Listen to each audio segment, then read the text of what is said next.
కష్టాల్లో తోడున్న అందరికీ నా ఒళ్ళని కనిపిస్తలేనమ్మ కొందరికి కష్టాల్లో నేనున్నని.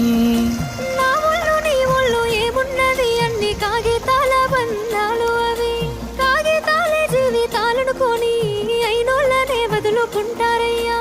బాగుంటే 10 మంది వస్తారయ్యో చుట్టాలే మన ఇంటికి, లేకుంటే వదిలేసి పోతారయ్యో అయినోళ్ళే ముమ్మాటికి. చూస్తున్న చుట్టంత కళ్ళతోని జరిగేది నాటకమే, నా ఒళ్ళు మా ఒళ్ళు అనిపించేది చేత చెల్లేటి కాగితమే.